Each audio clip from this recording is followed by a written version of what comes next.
সবতছে ডাঙৰ কথাটো হৈছে এইটো প্ৰথম ঘটনা নহয়। আগতেও আপুনি লিটিল ফ্লাৱাৰৰ ছোৱালী এগৰাকী যেতিয়া পানীৰ পাইপ মানে গাঁত পাইপ বান্ধিবৰ কাৰণে যিবিলাক গাঁত হয়, এতিয়াও আপুনি চাওক অভাৰব্ৰিজ ঠিকে বনি আছে, কিন্তু যিবিলাক গাঁত হৈছে এতিয়াও যদি এই ৰাস্তাটো যদি এইমাত্ৰ যদি বৰষুণৰ পানীত ডুব যায় তেতিয়াহ'লে আপুনি মানুহ খোজকাঢ়ি আহিলেও তেওঁ পৰি তাত মৰিব। চৰকাৰৰ মানে মই এটা কথা কৈছোঁ যে এই বৰষুণ যোৱাৰ পিছত যেনেকৈ চুৰ যোৱাৰ পিছত বুদ্ধি, বৰষুণ যোৱাৰ পিছত জাপি, চৰকাৰৰ গোটেই পৰিকল্পনাটো এইটো অৱস্থা হৈছে। চৰকাৰে সদায় বাৰিষা যেতিয়া বৰ ঢল চলি থাকে তেতিয়া চৰকাৰে কামবিলাক কৰিবলৈ তৎপৰ হয়। গতিকে দুৰ্ভাগ্যজনক কথা, আজি মোৰ এই তেখেতৰ ল'ৰাটো যিজন ল'ৰা উঠি গ'ল, তেওঁ পিতৃক লগ পাই অত্যন্ত দুৰ্ভাগ্যজনক কথা। আমাৰো ল'ৰা ছোৱালী আছে, কিন্তু এইটো প্ৰথম ঘটনা নেকি? কিন্তু আজি এনেকুৱা ঘটনা নহয়, আগতেও বহুত ঘটনা হৈছে। গতিকে মই মাননীয় মুখ্যমন্ত্ৰী ডাঙৰীয়াক এটা কথা কৈছোঁ, আপোনালোকে গাঁত চাত খান্দি যিবিলাক ব্যৱস্থা কৰে, এই লগে লগে তাক আকৌ ৰিপেয়াৰ কৰা ব্যৱস্থাটো নকৰে, এইটো অত্যন্ত দুৰ্ভাগ্যজনক কথা। এনেকুৱা ক্ষতি হ'ব নালাগে। সেইটো কাৰণে সকলোকে এটা কথা আহ্বান কৰিছোঁ যে চৰকাৰৰ ওপৰত ভৰসা কৰি থাকিলে নহ'ব। বাৰিষা যদি পানী চানী হয় ঘৰতে আবদ্ধ থাকি নেখাই হ'লেও ঘৰত আবদ্ধ থাকিব লাগিব, নহ'লেতো এনেকৈ মানুহৰ প্ৰাণ গৈছে। খুব দুখ লগা ঘটনা এই কথা। মুখ্যমন্ত্ৰী ডক্টৰ হিমন্ত বিশ্ব শৰ্মাই এটা ভিডিঅ' কনফাৰেঞ্চ কৰিছিল জিলা আয়ুক্তৰ লগত গণেশগুৰিৰ ঘটনাটোৰ পিছত এগৰাকী মানে হোৱাৰ পাছতে এই যিসমূহ নলা নৰ্দমা আছে তেওঁ নিৰ্দেশ দিছে জিলা আয়ুক্তক যাতে নলা নৰ্দমাসমূহ বিপদসংকুল অৱস্থাত আছে এখন চাইন। মুখ্যমন্ত্ৰীয়ে চব নাটক কৰে, মুখ্যমন্ত্ৰী এইবিলাক হৈছে পলিটিকেল ষ্টাণ্ট। আপুনি এটা কথা চাওক, লিটিল ফ্লাৱাৰৰ ছোৱালীজনী যেতিয়া ঢুকাইছিলে তাৰপিছতে আপুনি যদি নাৰেংগীত দাস, মই নামটো পাহৰিছোঁ, এজন খুব ভাল সফল ডেকা ল'ৰা, তেওঁ গাঁতত পৰি ঢুকাইছে। তাৰপিছত আজি এই ঘটনাটো হ'ল। এনেকুৱা বহু ঘটনা হৈছে। মুখ্যমন্ত্ৰীয়ে এটা পলিটিকেল ষ্টাণ্ট কৰে।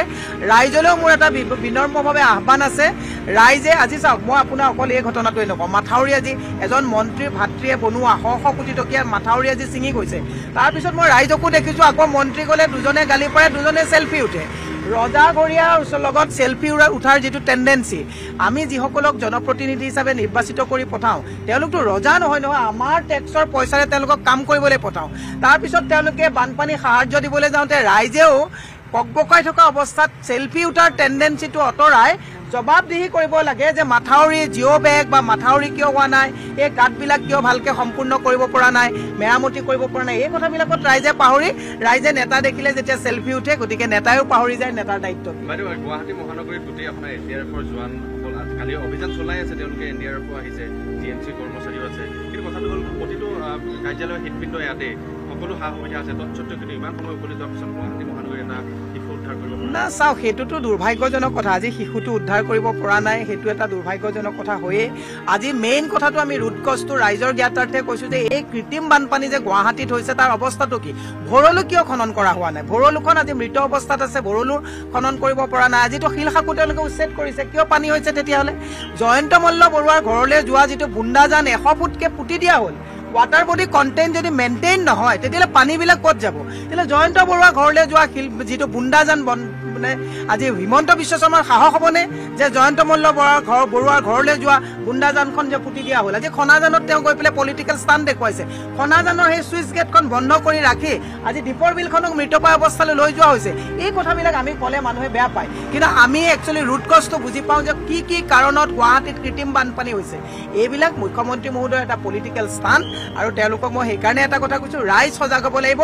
ৰাইজে এটা কথা যে পানীৰ পাইপ যেতিয়া খান্দিবলৈ আহে লগে লগে পাইপ বহোৱাৰ লগে লগে যাতে তেওঁলোকে আকৌ সেই গাঁত যাতে পুতি থৈ যায়, তাৰ কাৰণে ৰাইজে পহৰা দিব লাগিব, নহ'লে এইবিলাক দেখা পোৱা গৈছে যে গুৱাহাটীত যিকোনো এটা ঘটনা হ'লে যিহেতু শাসকীয় দলে এতিয়া ৰাজনীতি বিশেষভাৱে কৰে, আৰু কালি মেয়ৰে ক'লে যে যিটো নলাত পৰি উন্মুক্ত নলাত পৰি মৃত্যু হ'ল ল'ৰাটো, বা এতিয়ালৈকে যদি বাচি থাকে ভাল কথা, যদি বিচাৰি পায় তেনেধৰণে তেওঁ কৈছে যে এইটো বছৰ বছৰ ধৰি উন্মুক্ত হৈ আছে।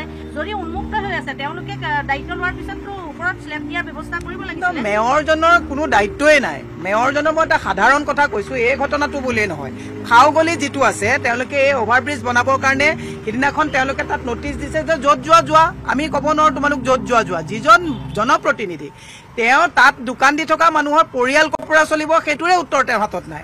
তেওঁ বাচ্চাটো যে উন্মুক্ত হৈ আছে, যুগে বছৰ বছৰ উন্মুক্ত হৈ আছে, তাৰমানে বছৰ বছৰ উন্মুক্ত হৈ আছে, তোমালোকে উন্মুক্ত কৰি ৰাখিবা নেকি? তোমালোকেতো সবকা সাথ সবকা বিকাশ কৰিম বুলি চৰকাৰলৈ আহিছা, একদম পুৰা বিশ্বগুৰু বনিবলৈ আহিছা তোমালোকে। তোমালোকৰ দিনত আজি প্ৰায় 10 বছৰ হ'বলগীয়া হ'ল।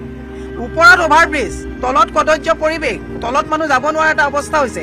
এই কথাখিনি মই এটা কথা বিজ্ঞান সৰণীয়ালে প্ৰশ্ন এৰি পেলাই লাভ নাই। তেওঁক যি শিকাই দিয়ে তেনেকেই ক'বলগীয়া হয়। মই মুখ্যমন্ত্ৰী মহোদয়ক কৈছোঁ, পলিটিকেল ষ্টাণ্ট দিয়া এৰক, আন্তৰিকতাৰে কাম কৰক, দাবী ধমকি অফিচাৰক অন কেমেৰা দি পেলাই এইবিলাক নাটক কৰা বন্ধ কৰি পেলাই সঁচা অৰ্থত আপোনালোকে কাম কৰক। এই যে অভাৰব্ৰিজবিলাকৰ দৰকাৰ আছেনে? ইয়াত অভাৰব্ৰিজৰ দৰকাৰ আছেনে? ভৰলু খননৰ বেছি দৰকাৰ আছে? অভাৰব্ৰিজৰ দৰকাৰ আছেনে? ৰাস্তাৰ লগত লেভেলিং মিলাই ড্ৰেইনটো ভালকে মানে সমতা বেলেঞ্চ ৰাখি পেলাই ড্ৰেইন বনোৱাৰ কাম আছিলে। ওপৰত অভাৰব্ৰিজ, তলত মানুহ আজি পদপথত মানে এই মেন হলত মানুহ সোমাই মৰিবলগীয়া অৱস্থা হৈছে। এটা ঘটনা নহয়। সেইকাৰণে মই ৰাইজক এটা কথা কৈছোঁ, নেতা গ'লে চেল্ফি উঠা প্ৰৱণতাটো বাদ দিয়ক। আপোনালোক যে বানপানীত ককবকাই আছে, আজি যে ৰিলিফ দিবলৈ গৈ যিটো চেল্ফি প্ৰৱণতা চলিছে, তাত আপোনালোকে চেল্ফি উঠা বাদ দি ৰাজনৈতিক নেতাক জবাবদিহি কৰক যে আমাৰ পইচাৰে ৰাজনৈতিক চকীত ঘূৰি আপোনালোকে কিয় আজি ভালকে জিঅ' বেগ লগাব পৰা নাই, কিয় মাথাউৰি বনাব পৰা নাই, কিয় উন্মুক্তভাৱে আজি তাৰিখত ফুটপাথবিলাক ৰাখিছে। ইয়াৰ কাৰণে ৰাইজে জবাবদিহি কৰিবৰ কাৰণে মই ৰাইজক আহ্বান জনাইছোঁ। আৰু এই শোকসন্তপ্ত পৰিয়াললৈ মই আজি যিহেতুকে সেই শিশুটো বিচাৰি পোৱা নাই, এতিয়া আমি মৃত বুলিও ক'ব নোৱাৰোঁ, জীৱিত বুলিও ক'ব নোৱাৰোঁ। গতিকে মই ভগৱানৰ ওচৰত প্ৰাৰ্থনা কৰিছোঁ যে এই পিতৃ মাতৃৰ ওচৰত বাচ্ছাটো আপোনালোকে য'তেই যেনেকৈ আছে যাতে আমি বিচাৰি পাব পাৰোঁ, তাৰ কাৰণে মই প্ৰাৰ্থনা জনাইছোঁ।